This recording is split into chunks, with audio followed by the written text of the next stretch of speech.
नमो नमः. गणपती सरस्वती वेदपुरुष सद्गुरू यांचं स्मरण करून अधिक मास पुरोहित व्याख्यान मालेतल्या आजच्या दुसऱ्या सत्रातल्या 28व्या पुष्पाला आपण सुरुवात करतो आहोत. असत्य लोका दापाताला दा लोका लोकपर्वतात ये संती ब्राह्मणा देवास्तेभ्यो नित्य नमो नमः. अधिक मास पुरोहित व्याख्यान मालेमध्ये आजचं जे व्याख्यान आहे ते श्री डॉक्टर माधव गजानन केळकर गुरुजी यांचं आहे. अधिक मास पुरोहित व्याख्यानमालेतले हे आजचं जे 28वे व्याख्यान आहे त्या व्याख्यानाचा विषय असा आहे, आपण पहिल्यांदा हिंदू आहोत आणि छोटी कृती आणि मोठी फलप्राप्ती म्हणजे आपल्या व्यवहारात व्यवहार म्हणजे आपण झोपेतून उठल्यापासून जो व्यवहार सुरू होतो, स्त्रियांचा असेल पुरुषांचा असेल, अशा भागाने जो व्यवहार सुरू होतो तिथपासून आपण झोपेपर्यंत आणि परत झोपून दुसऱ्या दिवशी उठून परत त्या कृतीला लागेपर्यंत असा सगळा पद्धतीचा विचार होणार आहे. तर अधिक मास पुरोहित व्याख्यान मध्ये आधी माधव केळकर गुरुजी यांचं स्वागत करतो आणि त्यांनी आपल्या व्याख्यानाला सुरुवात करावी अशी मी त्यांना विनंती करतो. श्रुती स्मृती पुराणानाम आलयम करुणालयम नमामि भगवत्पादम शंकरम लोकशंकरम. आजच्या व्याख्यानाचा विषय फार मोठा कठीण किंवा जडजंबाळ नसला तरी सुद्धा आज असलेल्या एकूण व्यावहारिक जगताच्या दृष्टीने हा विचार सगळ्यांनी करणं गरजेचं आहे. सगळ्यांपर्यंत तो विषय पोचणं खूप गरजेचं आहे असं वाटतं. आपण सगळेजण ज्या वेळेला आपण असं म्हणतो की आम्ही हिंदू आहोत, त्याचबरोबर आपण आपलं हिंदूपण या बाबतीमध्ये काही वेळेला एखादी घोषणा देताना आपण बघतो. ती घोषणा असते आर्य सनातन वैदिक हिंदू धर्म की जय म्हणून. आता याच्यामध्ये ह्या 4 शब्दांमध्ये बऱ्याच काही गोष्टी दडलेल्या आहेत. म्हणजे हा हिंदू धर्म असं म्हटल्यानंतर त्याच्यामध्ये पहिला शब्द आहे आर्य. आता इंग्रजांनी आर्य आणि अनार्य असा वाद निर्माण केला आणि भारतामध्ये आर्य आणि द्रविड यांच्यामध्ये फूट पाडली आणि आपलं शासन चालू राहावं यासाठी अनेक प्रकारची जी फूट पाडली त्याच्यातला हाही एक वाद निर्माण केला. पण आपल्याकडे आर्य ह्या शब्दाचा अर्थ सुसंस्कृत असा आहे. म्हणून तर वेदामध्ये ऋग्वेदातल्या 9व्या मंडलामध्ये कृण्वन्तो विश्वमार्यम असा शब्द येतो, असं वाक्य येतं. म्हणजे आम्ही विश्वाला सुसंस्कृत करणार आहोत, करायची आपली इच्छा आहे असं त्याच्यामध्ये स्पष्ट म्हटलेलं आहे. याच्यामध्ये आर्य हा शब्द कुठल्या तरी एखाद्या विशिष्ट समाजाचं नाव अशा अर्थाने धरलेला नाही. म्हणून तर शाकुंतला सारख्या नाटकामध्ये सुद्धा दुष्यंताचं वर्तन अयोग्य आहे. ठरलेल्या गांधर्व पद्धतीने विवाह केलेल्या आणि आता गर्भवती असलेल्या पत्नीला तो ज्या वेळेला नाकारतोय त्यावेळेला शकुंतला त्याला अनार्य म्हणते. तसंच आपल्याकडल्या अनेक पूर्वीच्या साहित्यामध्ये सुद्धा असं दिसतं की आपल्या पतीला आर्यपुत्र असं म्हणण्याचं शब्द आपल्याला दिसतो. याचा अर्थ आर्य हा एक सुसंस्कृत भारतीय अशा शब्दांनी ओळखला जाणारा समाज ह्या अर्थाने आर्य या शब्दाचा अर्थ होतो. दुसरा शब्द आहे सनातन. म्हणजे प्राचीन असून सुद्धा नित्य नूतन आहे असं जे आहे ते सनातन आहे. असा सनातन हा धर्म आहे. तिसरा शब्द आहे वैदिक. म्हणजे वेदांचं प्रामाण्य मान्य असलेला, वेदांचं प्रामाण्य अमान्य नाही असा जो समाज आहे त्याला बोधित करणारा असा हा शब्द आहे वैदिक. आणि चौथा शब्द आहे हिंदू. आता ह्या शब्दावरनं अनेक जण वाद घालताना दिसतात की हा हिंदू शब्द कुणी पहिल्यांदा ठेवला, कुणी पहिल्यांदा दिला. पण ह्या बाबतीतही एक जुना श्लोक आठवतो असा की हिमालयम समारभ्य यावदिंदु सरोवरम तन देव निर्मितम देशम हिंदुस्थानम प्रचक्षते. आता हिमालयम समारभ्य याचा अर्थ हिमालयापासून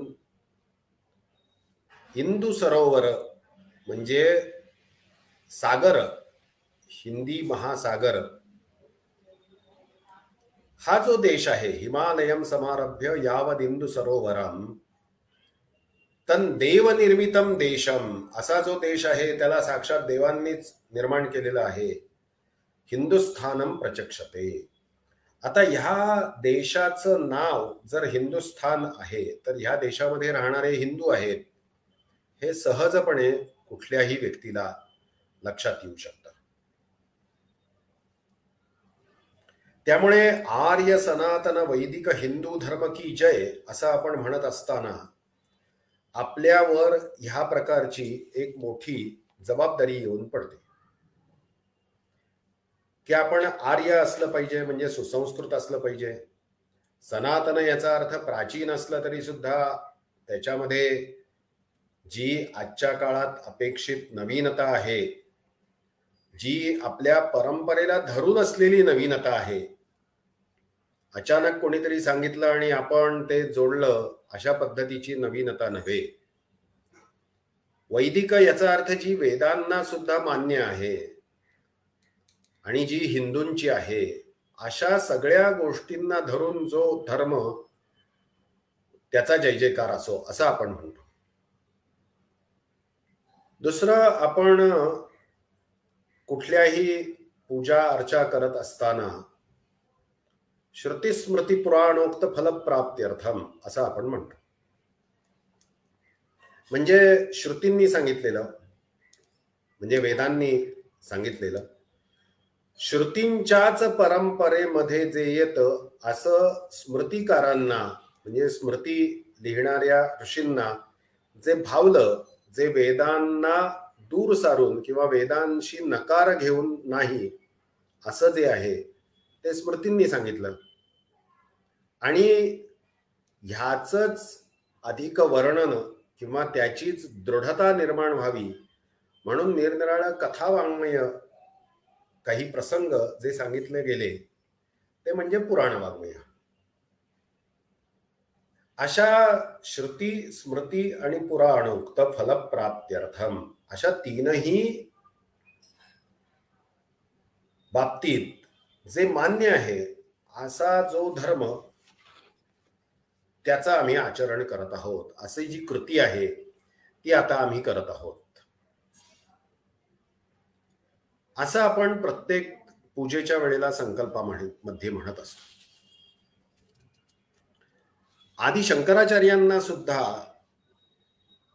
श्रुती स्मृती पुराणानाम आलयम करुणालयम असं म्हणतात.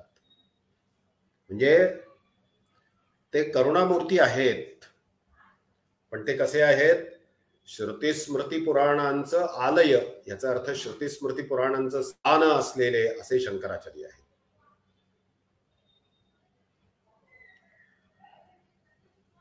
आता ह्या पद्धतीचा जो धर्म, जी आचार पद्धती, जो विचार आपल्याला अपेक्षित आहे तो आपण 3 ठिकाणी बघितला पाहिजे. म्हणजे आपल्या व्यक्ती जीवनातही बघितला पाहिजे, आपल्या कुटुंब जीवनातही बघितला पाहिजे आणि आपल्या सामाजिक जीवनामध्ये सुद्धा बघितला पाहिजे. म्हणजे आपण समाजामध्ये वावरत असताना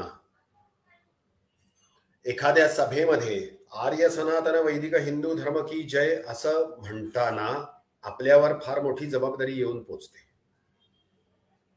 किंवा श्रुतिस्मृती पुराणोक्त फलप्राप्त्यर्थम असं ज्या वेळेला मी म्हणतो त्यावेळेला सुद्धा माझ्यावर ह्या 3ही गोष्टींना जे मान्य आहे, जे स्वीकृत आहे, तेच कर्म मी करणार आहे, हे सुद्धा आपल्यावर बंधन येतं. आता हे बंधन आपण व्यक्ती जीवनातही बघितलं पाहिजे, कुटुंब जीवनातही बघितलं पाहिजे आणि समाज जीवनातही बघितलं पाहिजे. आता ह्या सगळ्या गोष्टींचा तत्व म्हणून जरी विचार केला तरी प्रत्येक तत्वाला दर्शवणाऱ्या काही गोष्टी असतात आणि त्या दर्शवणाऱ्या गोष्टी इतक्या छोट्या छोट्या असतात की ज्या आपल्याला खूप छोट्या जरी वाटल्या तरी त्याचा परिणाम हा खूप मोठा असतो. म्हणजे मी व्यक्ती जीवनामध्ये कसा वागतो त्यामुळे माझ्या कुटुंबावर काय परिणाम होतो आणि अनेक कुटुंबांचा समाज जीवनावर काय परिणाम होतो असाही विचार याच्यामध्ये स्पष्ट केला पाहिजे. त्यातल्या ज्या काही छोट्या छोट्या गोष्टी आहेत त्या गोष्टी आपण बघूया. म्हणजे आपल्याला जो हिंदू धर्म, जी वैदिक परंपरा, जी सनातन परंपरा, जी आर्य परंपरा किंवा जे स्मृतींनी सांगितलंय, जे पुराणांनी सांगितलंय ते आपल्या जीवनामध्ये प्रत्यक्षात आहे का ह्याचाही विचार आपण करू शकतो. यातल्या गोष्टी जरी छोट्या असल्या, आपल्या नित्य जीवनामध्ये असल्या तरी सुद्धा आज त्या पुन्हा एकदा आठवण करून देण्याची गरज वाटू लागलेली आहे. आता आपण जसं म्हटलं की व्यक्ती, कुटुंब आणि समाज या 3ही पातळ्यांवर या गोष्टीचा विचार होणं खूप गरजेचं आहे. आता जर छोट्या छोट्या गोष्टी म्हणून जर लक्षात घ्यायचं झालं तर व्यक्ती जीवनामध्ये म्हणजे व्यक्तिगत आचरणामध्ये आपल्या काय काय आहे याचा आपण काही छोट्या उदाहरणांनी विचार करूया. म्हणजे आपण घरामध्ये असतो तर आपल्या व्यक्तिगत आचरणामध्ये ह्या परंपरेला धरून काय काय आहे. मग सकाळी उठल्या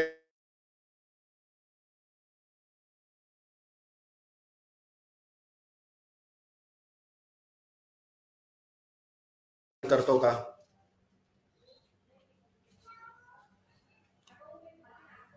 मग देवता वंदन मी जर का करत असेल तर त्या पद्धतीमध्ये मी देवतांचं दर्शन घेणं हे मी करतो का?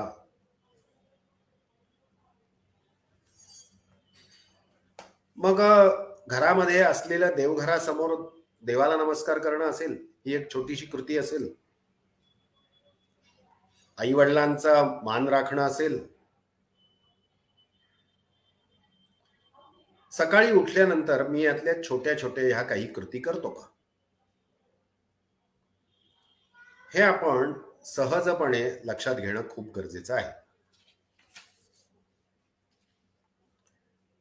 व्यक्ती जीवनामध्ये अशा छोट्या छोट्या बऱ्याच गोष्टी दिवसभरामध्ये घडत असतात.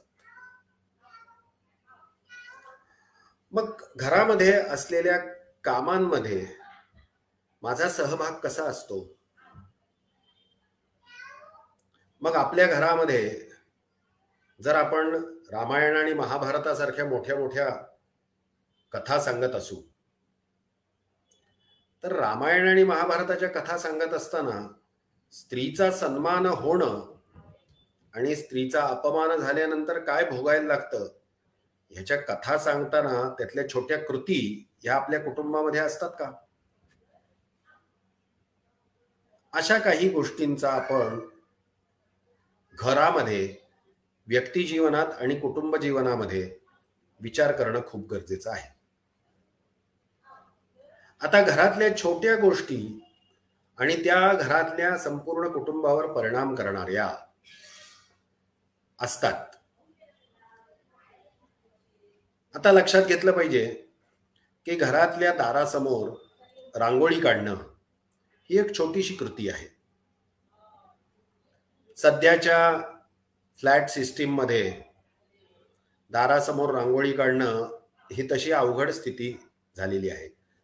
दारासमोर जागाच नाही, जाण्या येण्याची वर्दळ आहे, चपला ठेवण्याची जागा आहे, केर कचऱ्याचे डबे आहेत, स्वच्छतेला येणारा कर्मचारी आहे.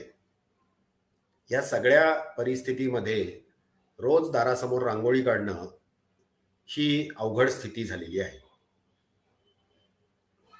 पण ठीक आहे, रोजचं रोज नाही जमते, तर आपण सण समारंभाच्या दिवशी आपण तसं काही करू शकतो का?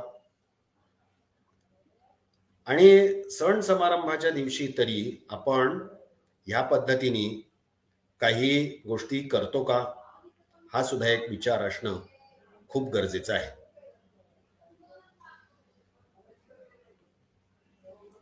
मग दारासमोर रांगोळी जशी आहे तसं दाराला तोरण लावलेलं असणं, दाराला गणपतीचं चित्र लावलेलं असणं, दारावर अशी काही चिन्ह असणं की जे घर हिंदू व्यक्तीचं आहे हे स्पष्टपणे लक्षात येईल, अशी काही लक्षणं घराच्या दारावर असणं हे सुद्धा तेवढंच गरजेचं आहे.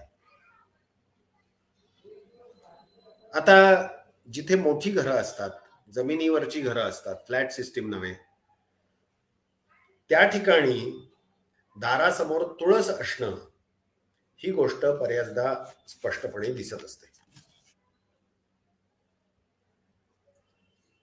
पण अनेक ठिकाणी आता तुळस दारासमोर असण्याची स्थिती नाही, पण काही घरांमध्ये घराच्या बाल्कनीमध्ये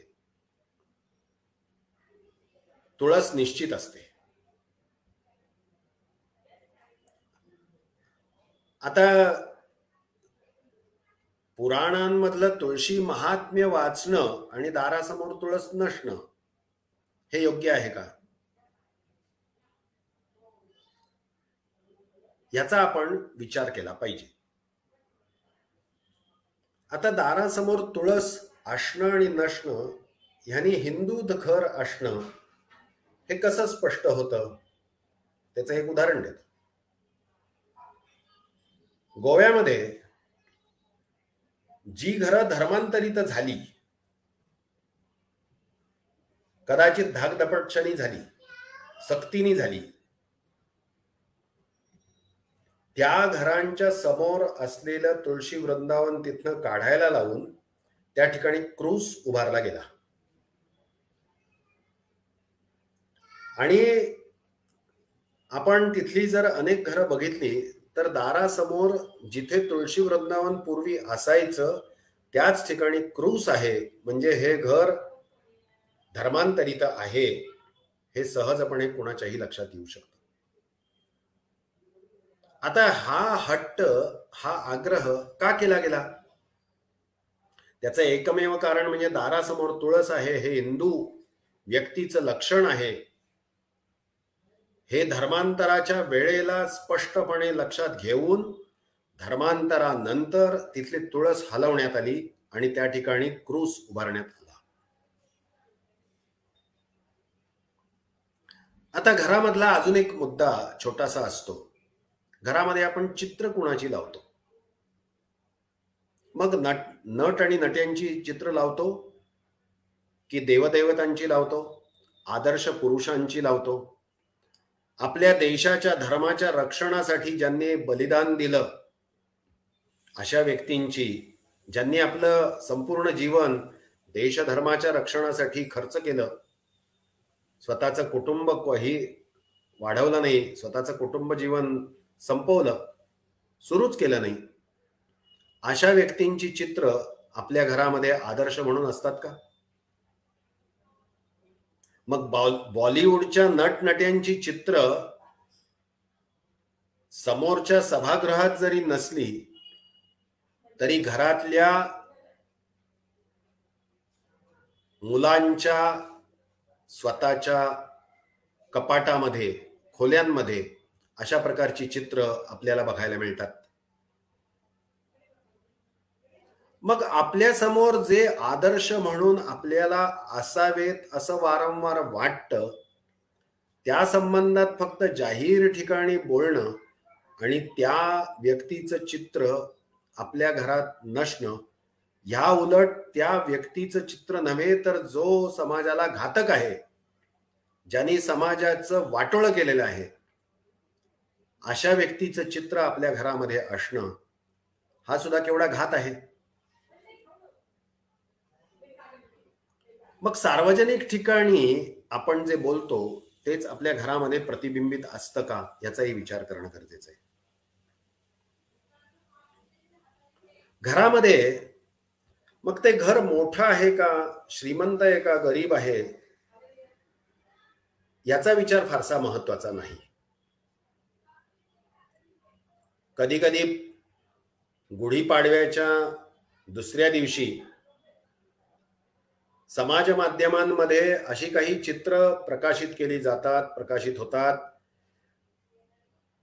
की मोठ्या मोठ्या राजकीय व्यक्तींच्या दारासमोर त्यांनी कशी गुढी उभारली, पूजा केली, पण त्याच बरोबरीने एखाद्या झोपडीच्या बाहेर सुद्धा गुढी उभारण्यात आली. मोठमोठ्या श्रीमंत नटनट्यांच्या घरातली दिवाळी कशी साजरी होती आहे याचं वृत्तांकन करण्यासाठी वार्ताहर जसे जातात, तसेच एखाद्या कुटीरवास म्हणजे झोपडपट्टी म्हटलं जातं, त्यांच्या बाहेर रांगोळ्या कशा काढलेल्या आहेत हे सुद्धा दाखवलं जातं. म्हणजे आपले सण समारंभ हे कुटुंबामध्ये साजरे होत असताना किंवा आपल्या रोजच्या जीवनामध्ये ह्या सर्व गोष्टींचे स्थान हे आग्रहाने आहे का, याचा सुद्धा आपण विचार करणं खूप गरजेचं आहे. आता आपल्याकडे ज्या वेळेला कोणी काही व्यक्ती येतात तर आपल्या सभागृहामध्ये, आपल्या स्वागत कक्षामध्ये कोणत्या प्रकारची पुस्तकं ठेवलेली आहेत, कोणती चित्र लावलेली आहेत, याचाही एक विशेष विचार आपण करणं खूप गरजेचं आहे. मग कुटुंबामध्ये जे काही निरनिराळे सण समारंभ होतात, काही विशेष आयोजन होतात, ती कुठल्या पद्धतीने होतात त्याचाही विचार होणं खूप गरजेचं आहे, ज्याचा व्यक्ती जीवनावर खूप खोलवर परिणाम होतो आणि तो लहानपणापासून होणं खूप गरजेचं असतं. मग आपल्या घरातले वाढदिवस हे दिवे मालवून, केक कापून साजरे होतात की औक्षण करून साजरे होतात, घरातल्या ज्येष्ठांना नमस्कार करून साजरे होतात? आता जर अजून एका गोष्टीचा विचार सध्या खूप करणं गरजेचं आहे की विवाहासारख्या पवित्र विशेष प्रसंगाच्या वेळेला कशाला महत्व द्यावं हा सुद्धा एक मोठा प्रश्न आहे. म्हणजे जो प्रसंग कुटुंबामध्ये खूप प्रयत्नांनी ठरवलेला असतो, साजरा केला जातो. केवळ कुटुंबीय नव्हे तर समाज त्याच्यासाठी एकत्र होतो. असा जो विवाह प्रसंग आहे, त्या विवाह प्रसंगामधला जो मुहूर्त, तो मुहूर्त चुकणं, तो मुहूर्त त्याची वेळ पाळली न जाणं, इतका अन्य गोष्टींना प्राधान्य दिलं जाणं हे योग्य आहे का? आपण विवाह प्रसंगासाठी काय ठरवलंय, म्हणजे मुख्य काय आहे आणि गौण काय आहे, याचं तारतम्य आपल्या कुटुंबाने ठरवायला नको का? अनेकदा अनेकांचे विवाह वेळेवर न लागल्यामुळे अनेक गोंधळ निर्माण झालेले आहेत. हा दैवी परिणाम कालांतराने आपल्याला अनुभवाला येणं ही चूक तर आहेच, पण मग आपण मुहूर्त काढला कशाला? मुहूर्ताची वेळ पत्रिकेमध्ये छापली कशाला? अशा छापलेल्या पत्रिका आपण वाटल्या कशाला? आणि जी मंडळी अशा मुहूर्तावर येऊन पोचलेली आहेत, अशा मंडळींचा वेळ आपण वाया का घालवला? अशा सगळ्या गोष्टींचे प्रश्न आपल्या समोर का उभे राहत नाहीत? तर असाही विचार कुटुंबामध्ये होणं खूप गरजेचं आहे. कुटुंबामध्ये अजून एका गोष्टीचा विचार होणं खूप गरजेचं आहे. म्हणजे आपण जे जे भेटीचे भूत ते ते मानिजे भगवंत अशी संत वचनं ऐकतो, पण आपल्या घरामध्ये लहानपणापासून आपल्या घरातली मुलं असंच बघत आलेली असतात की घरातले जे कर्मचारी आहेत त्यांच्यासाठी केलं जाणारं अन्न किंवा त्यांना दिलं जाणारं अन्न, त्यांना दिले जाणारे पदार्थ हे काय पद्धतीचे दर्जाचे असतात, आणि कुटुंबातल्या व्यक्तींसाठी शिजवलं जाणारं अन्न किंवा त्यांना दिले जाणारे पदार्थ हे काय पद्धतीचे दर्जाचे असतात. यातला फरक हा लहानपणापासून मुलं बघत असतात, आणि मग तोच संस्कार पुढल्या काळामध्ये त्यांच्या मनावर प्रतिबिंबित झालेला असतो.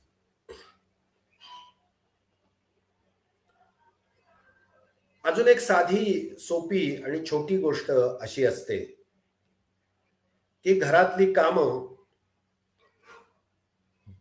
मुलींना कुठली कामं सांगायची आणि मुलांना कुठली कामं सांगायची याबद्दल घरातल्या आईलाच विभागणी करावीशी वाटते. मग मुलांना ही कामं कशी काय सांगायची असा प्रश्न तिच्या समोर येतो.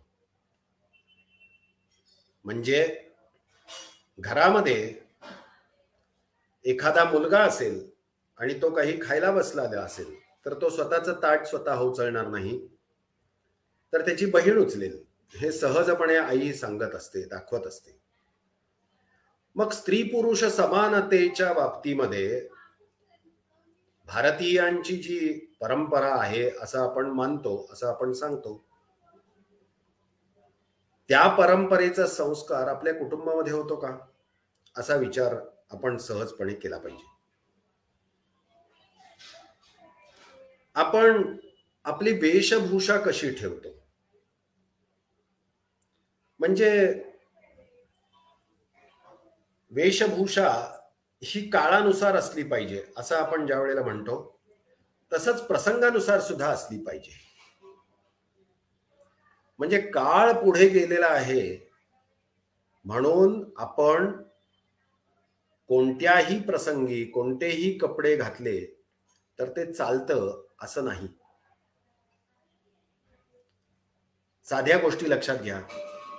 आपण एखाद्या विशिष्ट ठिकाणी चाललोय, उदाहरणार्थ शाळेत चाललोय, उदाहरणार्थ आपल्या कामाच्या ठिकाणी चाललोय, तर आपला पोशाख काय असावा याबद्दलचे स्पष्ट निर्देश त्या त्या संस्थेने घालून दिलेले असतात. मग कोर्टात जायचं असेल तर वकिलांनी कसं जावं, शाळेत जायचं असेल तर विद्यार्थ्यांनी कसं जावं, नोकरी उद्योगाच्या ठिकाणी जायचं असेल तर कर्मचाऱ्यांनी कसं जावं,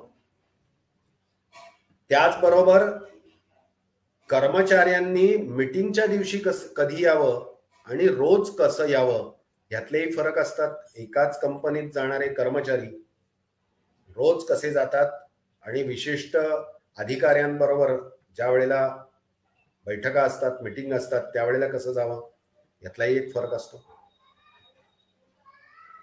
मग प्रवासाला कसं जावं आणि देवळात कसं जावं यातला फरक सांगण्याचा प्रयत्न जर कोणी केला तर तो आपण का स्वीकारत नाही? अनेक मंदिरांमध्ये, मंदिरांच्या बाहेर स्वच्छपणे फलक लिहिलेले दिसतात. मंदिरात येताना शालीन वेशामध्ये या, मंदिरात येताना पूर्ण वेशात या, अशा प्रकारची सूचना लिहिण्याची वेळ आली याचाच अर्थ याच्या विरुद्धचे अनुभव मंदिर व्यवस्थापनाला मिळालेले आहेत, पडलेले आहेत.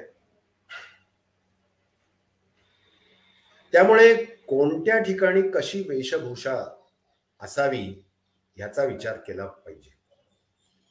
त्याचबरोबर कोणत्या ठिकाणी कशी वेशभूषा असं ज्या वेळेला आपण म्हणतो, तसंच आपण कोणत्या ठिकाणी गेलोय तिथे गेल्यावर आपण काय करावं याबद्दलचं सुद्धा निर्देश, स्पष्टता आपण बाळगणं हे सुद्धा खूप गरजेचं आहे. उदाहरणार्थ, आपण शाळेत जाताना आपल्या दप्तराची, वह्यांची, पुस्तकांची तयारी व्यवस्थित घेऊन जात असतो. कोर्टात जात असताना, उद्योगाच्या ठिकाणी जात असताना तिथे लागणाऱ्या वस्तू, तिथे लागणारे कागदपत्र आपण घेऊन जात असतो. मग मंदिरात जात असताना आपण काय घेऊन गेलं पाहिजे? जर आपली काही परंपरा असेल, फुलं घेऊन जाणं असेल, देवासमोर अर्पण करण्यासाठी पैसे घेऊन जाणार असू, तांदूळ घेऊन जाणार असू, पूजा साहित्य घेऊन जाणार असू, त्याचबरोबर कुठल्या ठिकाणी गेल्यावर काय बोलावं, काय पद्धतीने आपला व्यवहार असावा, ह्याचाही एक संस्कार कुटुंबामध्ये असणं खूप गरजेचं आहे. म्हणजे मंदिरात मोबाईलवर बोलू नये ही सूचना का देण्यात यावी असाही विचार होणं खूप गरजेचं आहे.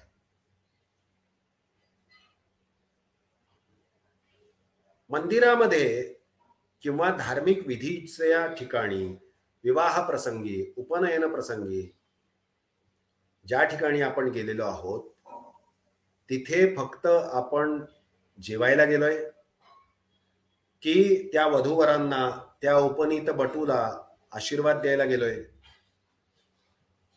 ह्याचाही विचार कुटुंबात होणं खूप गरजेचं आहे.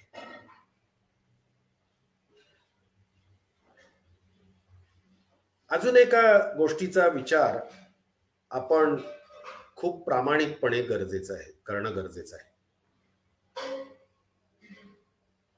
आपला अर्थव्यवहार कसा असतो, म्हणजे त्या संबंधात एक उदाहरण स्वामी वरदानंद भारतींनी फार पूर्वी एकदा दिलेलं होतं की त्यांच्याकडे एक जण आला आणि तो म्हणाला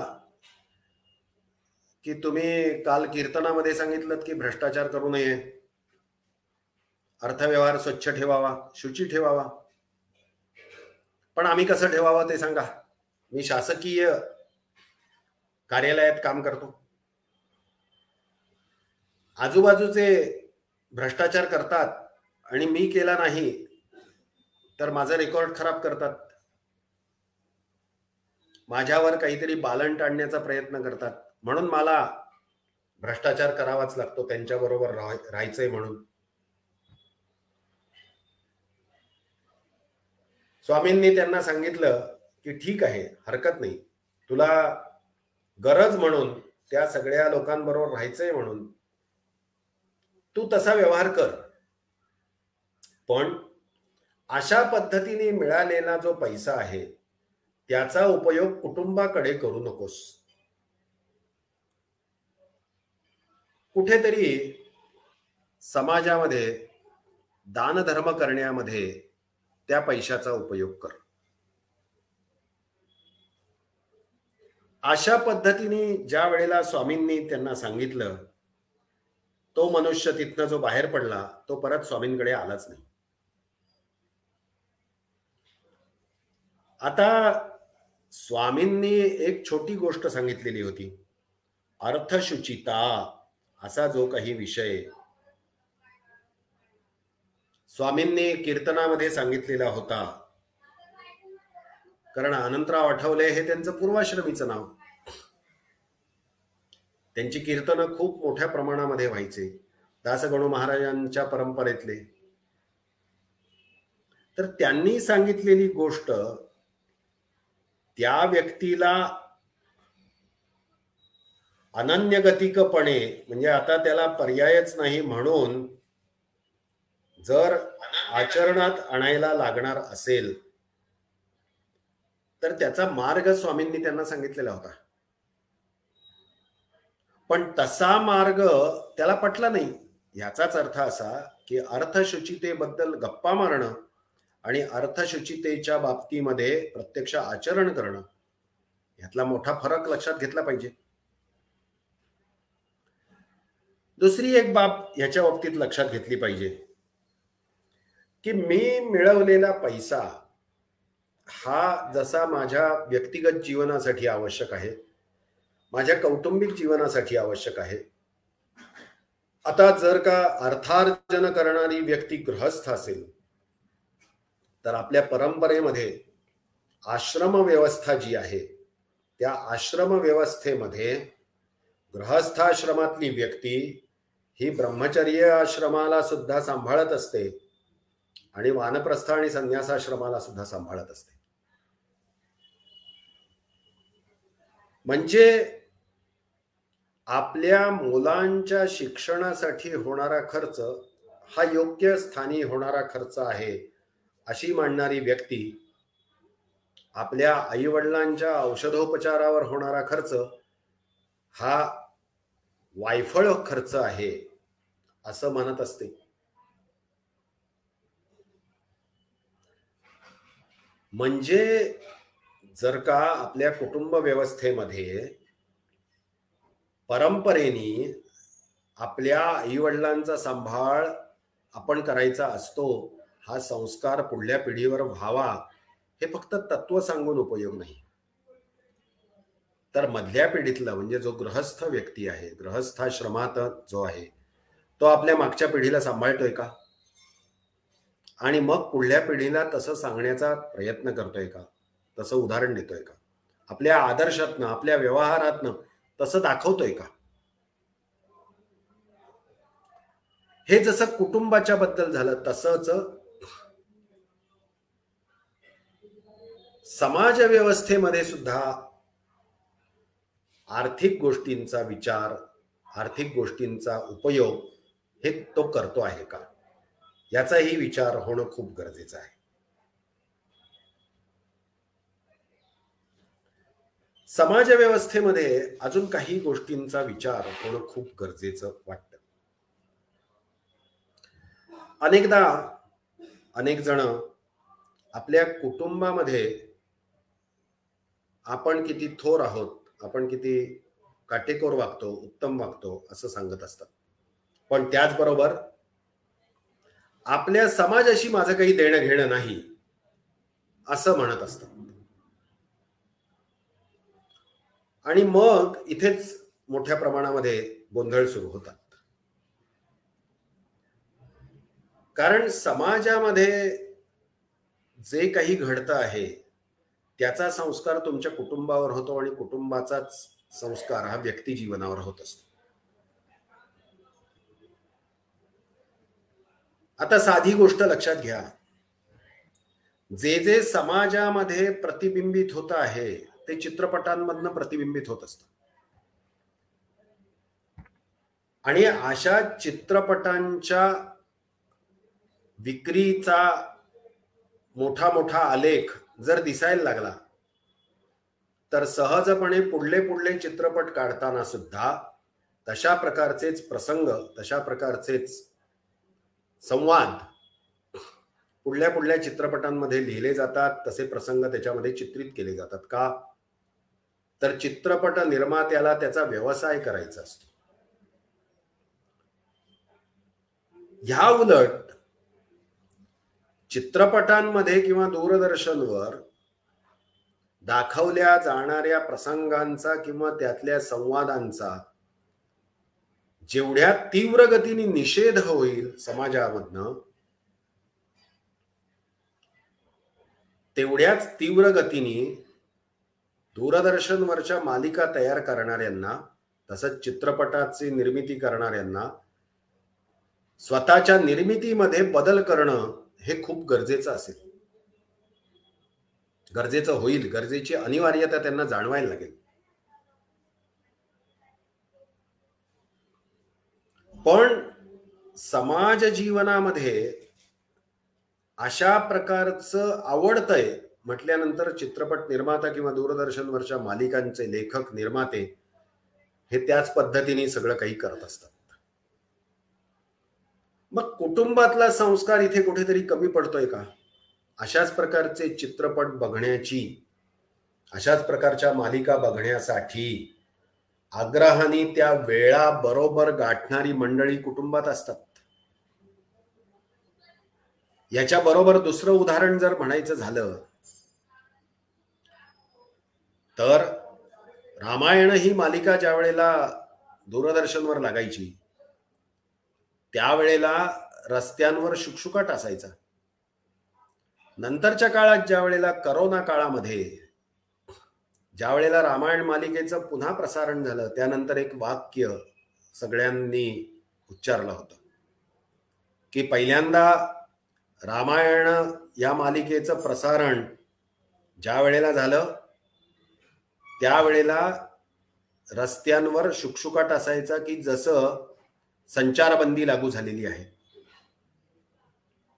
आणि बरोबर उलट संचारबंदीच्या काळामध्ये रामायणाचं प्रसारण केलं गेलं.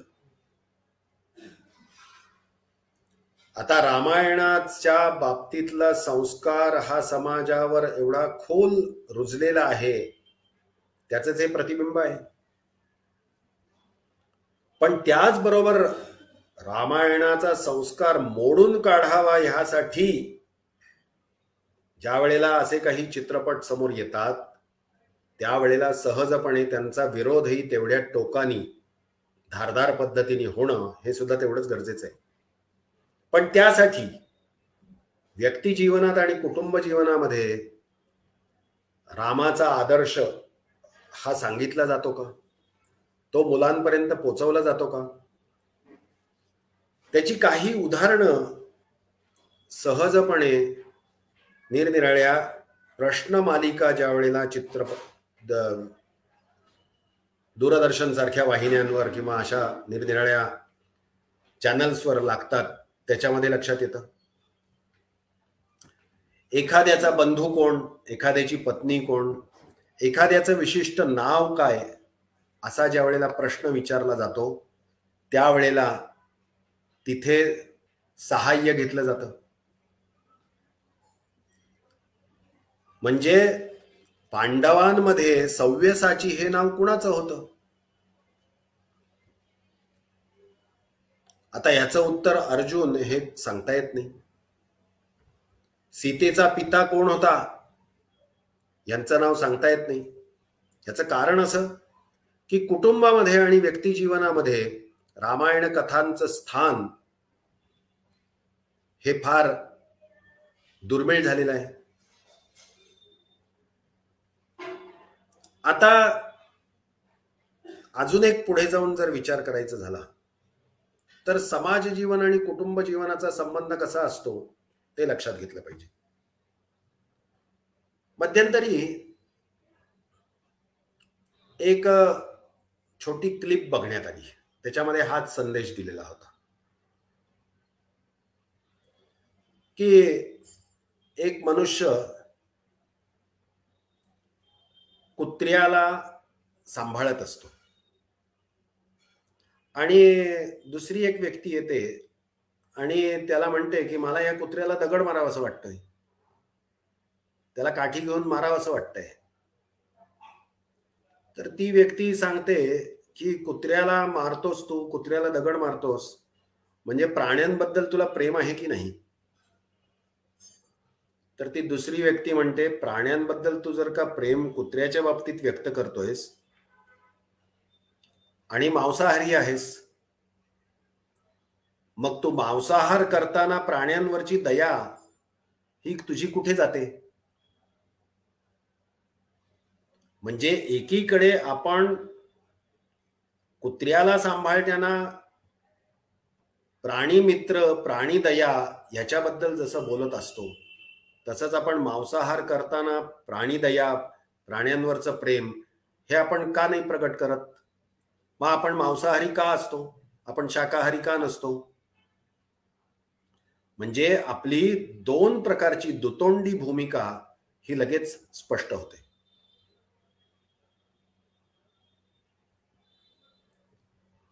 मध्यंतरी असंच दुतोंडी भूमिकेचं अजून एक उदाहरण अर्थव्यवहाराच्या बाबतीत ऐकण्यात आलं होतं. एका घरामध्ये असलेला एक मुलगा घरातच छोटीशी चोरी करतो आणि मग ते वडिलांच्या लक्षात येतं. मग वडील त्याला सांगतात की हा कागद घे,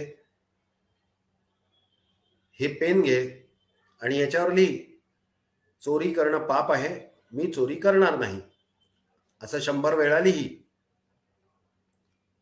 तो मुलगा संध्याकाळपर्यंत सगळं लिहितो, चोरी करणं पाप आहे, मी चोरी करणार नाही, असं तो लिहितो आणि वडिलांना आणून देतो. वडील म्हणतात, आता तरी लक्षात राहील का? तो मुलगा म्हणतो, हो लक्षात राहील, पण बाबा हा कागद आणि हे पेन तुम्ही तुमच्या ऑफिसमधनच आणलेले आहात. आता कागदावर चोरी करणं पाप आहे आणि चोरी मी करणार नाही, हे केवळ वाक्य लिहिणं आणि वडिलांच्या आचारामध्ये ऑफिसची स्टेशनरी घरी आणून वापरण्याचा पाठ असणं, हे जर का विरुद्ध असेल तर समाज जीवनामध्ये आपण कसे वागतोय आणि व्यक्तिगत जीवनामध्ये, कौटुंबिक जीवनामध्ये आपण कसे वागतोय यातला फरक लगेच लक्षात येऊ शकतो.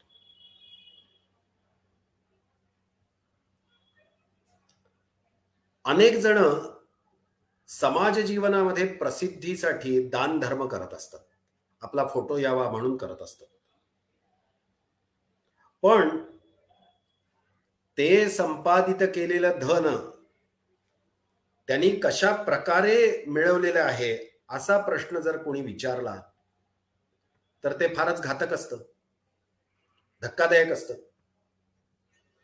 निरनिराळ्या देवस्थानांना देणग्या देऊन मोठे मोठे फोटो प्रकाशित करणाऱ्या मोठ्या मोठ्या प्रसिद्ध व्यक्ती बघितल्या की सहजपणे मनात येतं की स्वकष्टानी देवासमोर अत्यंत अल्प असं दान करणारी व्यक्ती ही भ्रष्टाचाराने मिळवलेल्या संपत्तीतनं दान करणाऱ्या व्यक्तीपेक्षा खूप मोठी आहे. देवाच्या दयेनी, देवाच्या इच्छेनी जे मला मिळतं आहे त्यातलंच मी देवाला देतो आहे, अशी जी एक कृतज्ञ भावना त्या गरीब व्यक्तीच्या मनामध्ये आहे, तशीच भावना त्या अतिश्रीमंत व्यक्तीच्या मनात कधी असूच शकणार नाही. कारण त्याच्या दानाचा फोटो दुसऱ्या दिवशी प्रकाशित झाला पाहिजे अशी त्याची अपेक्षा असते.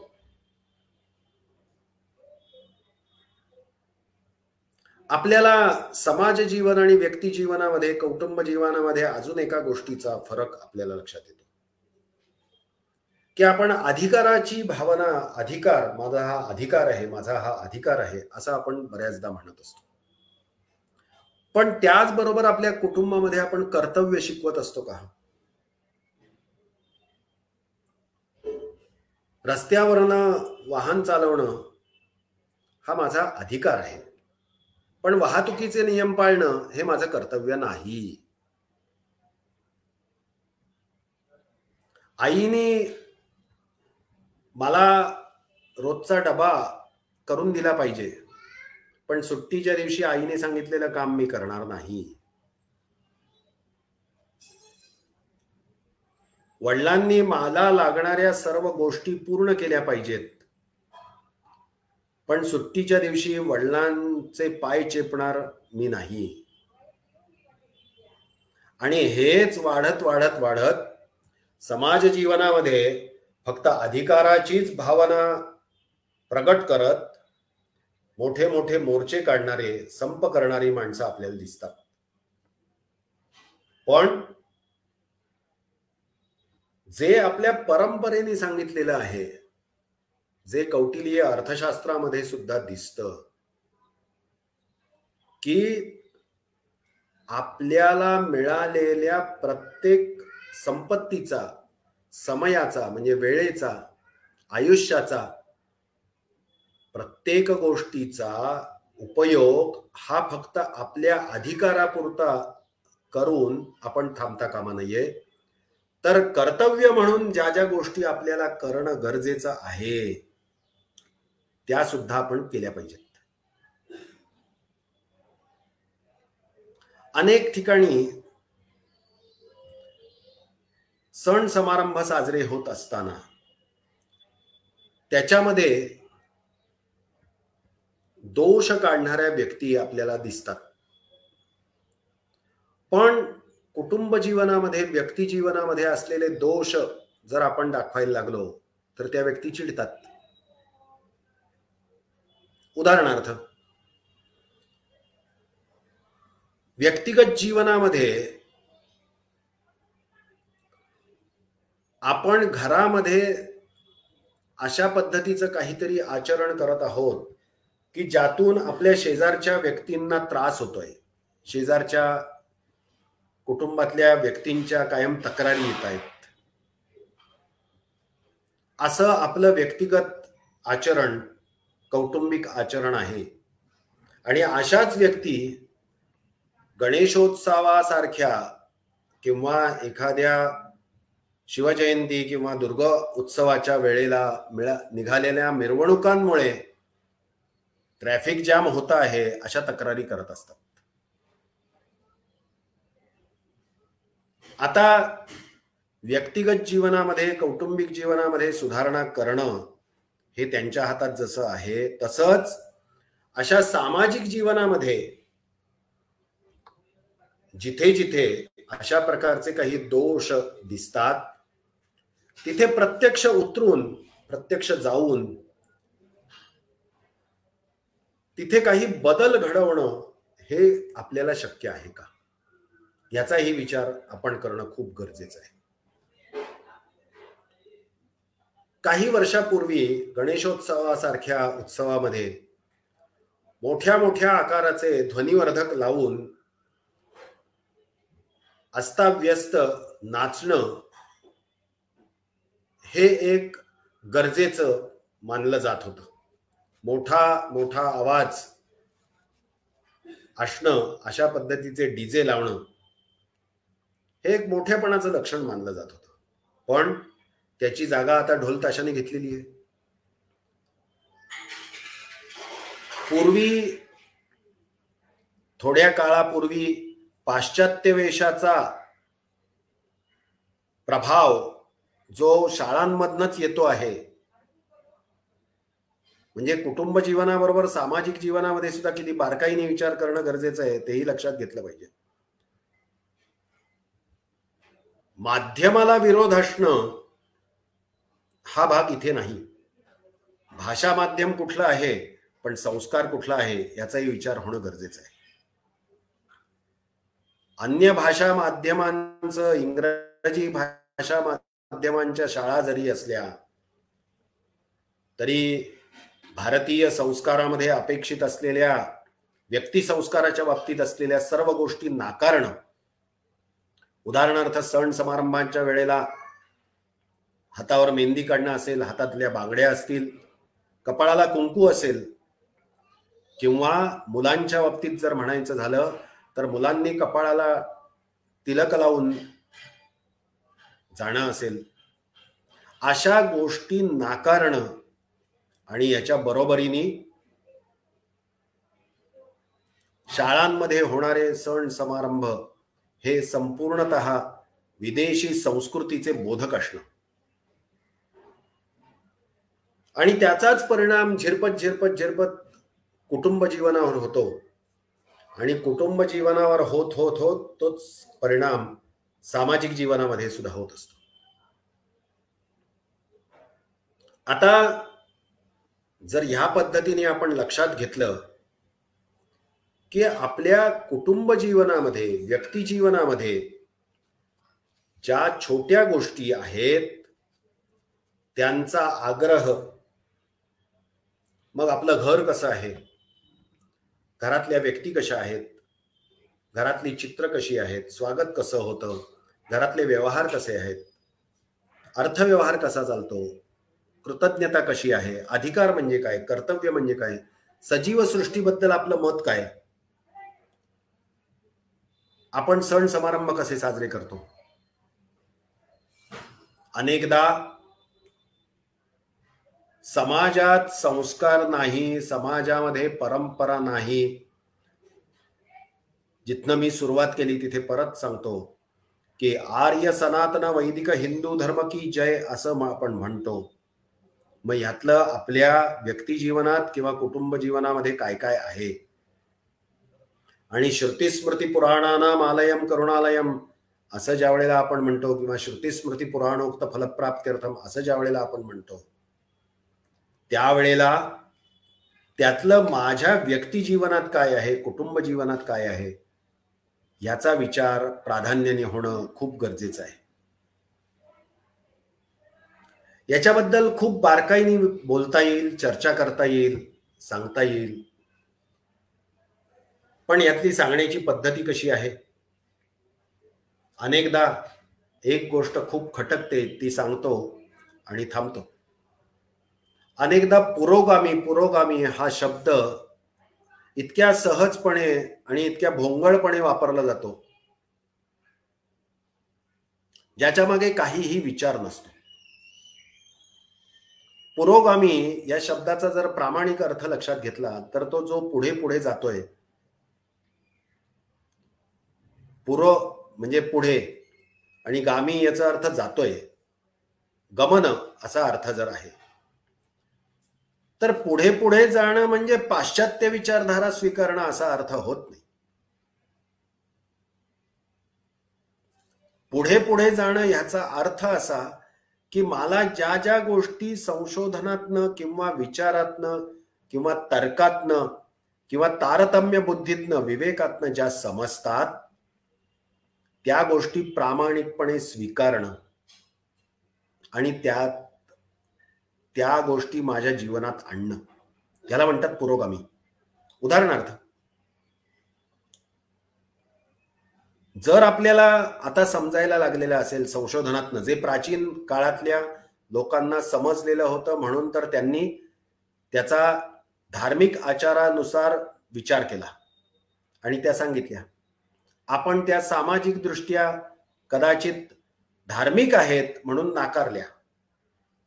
अशा काही ज्या गोष्टी असतात, उदाहरणार्थ तुळस घरासमोर असणं म्हणजे ऑक्सिजनचा पुरवठा होणं, सकाळी लवकर प्रसन्न काळी उठणं, ब्राह्म मुहूर्तावर उठणं म्हणजे कफ प्रवृत्ती कमी होणं, जेवणाच्या खाण्याच्या वेळा राखणं म्हणजे आरोग्य नीट राखणं, व्यायाम करणं, सूर्यनमस्कार घालणं म्हणजे आरोग्य राखणं,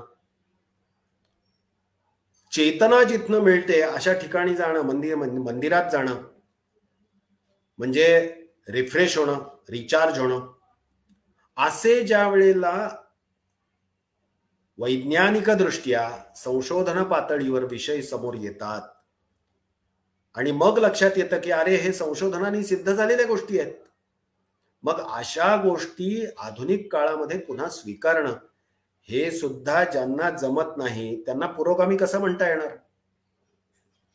म्हणून आपण पुरोगामी असणं याचाच अर्थ जी गोष्ट संशोधनाच्या पातळीवर सिद्ध झालेली आहे, जी भारतीय आहे, जी प्राचीन काळातनं मधल्या काळामध्ये कधीतरी थोडीशी मागे गेलेली होती, आक्रमणाच्या काळामध्ये कधीतरी त्याला मालिन्य आलेलं होतं, कदाचित मधल्या काही पिढ्यांनी त्याचं संशोधन झालेलं आपल्यापर्यंत आणलं नाही, सांगितलं नाही, कदाचित आम्ही सांगतोय ते करा, प्रश्न विचारू नका, अशी पिढी मधल्या काळात गेलेली असेल. पण आता जर का ह्या सर्व गोष्टींची वैज्ञानिक सिद्धता, मानसशास्त्रीय दृष्ट्या सिद्धता जर पुन्हा प्रकट होऊ लागलेली आहे, तर ती पुन्हा एकदा स्वीकारणं आणि त्याप्रमाणे आपली आचार पद्धती बदलणं, जी आपल्या आर्य सनातन वैदिक हिंदू धर्माला अपेक्षित आहे, ती स्वीकारणं म्हणजेच खऱ्या अर्थाने आपण पुढे पुढे जाणारे आहोत.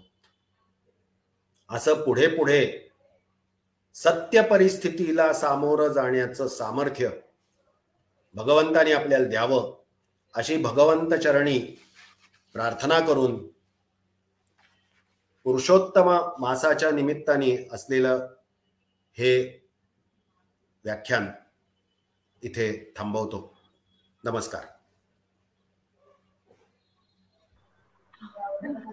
धन्यवाद गुरुजी. आज अधिक मास पुरोहित व्याख्यानमालेमध्ये डॉक्टर माधव केळकर गुरुजी यांनी छोटी कृती आणि मोठी फलप्राप्ती असा विचार मांडला. श्रुती स्मृती पुराणांपासून सुरुवात करून हिंदू आर्य सनातन वैदिक हिंदू धर्म की जय हा विचार कसा आहे आणि कृण्वन्तो विश्वमार्यम वेदांचा विचार, त्यानंतर शाकुंतल नाटकातला विचार, आर्यपुत्राचा विचार, सनातन वैदिक हिंदू हे कसं कसं आहे यावर हिंदू देवतांचा विचार, धर्म, श्रुती स्मृती पुराणोक्त फलप्राप्ती, व्यक्तिगत जीवनाचा विचार, देवता वंदन विचार, रांगोळी, तुळस, धर्मांतराचा विचार, कुटुंब, समारंभ, वर्धापन दिन, स्त्री पुरुष समानता, वेशभूषा, अर्थ, श्री स्वामी वरदानंद भारती यांचा विचार, त्यानंतर रामायण, जो काही रामायण टीव्हीवर प्रसारित केलं जात होतं त्याबद्दलचा विचार, इत्यादी अनेक विचार त्यांनी आपल्याला हिंदू धर्म आणि प्रत्येक आपल्या धर्मामध्ये छोट्या छोट्या ज्या कृती सांगितलेल्या आहेत त्या सर्व कृतींपासून मिळणारी फलप्राप्ती आणि ते केल्यानं आपलं ज्यात कल्याण आहे असा जो आपला आर्य सनातन वैदिक हिंदू धर्म आहे त्या धर्माबद्दलचे येणारे अनेक विचार त्यांनी मांडले. त्याबद्दल मी त्यांना धन्यवाद देतो. अधिक मास पुरोहित व्याख्यानमालेमध्ये त्यांनी आज हे सर्व विचार आपल्यासाठी मांडले आणि हे आजचे जे झालेलं व्याख्यान आहे ते भगवान विष्णूंच्या चरणी आपण अर्पण करून थांबत आहोत. उद्धृत नगनज भिनज धनुज कुला मित्र मित्र शशी दृष्टे दृष्टे भवती प्रभवते न भवती किं भवती रस्कारः. आज अधिक मास पुरोहित व्याख्यानमालेमधील दुसऱ्या पर्वातील 28वे व्याख्यान भगवान विष्णूंच्या चरणी अर्पण करून आपण थांबत आहोत. धन्यवाद.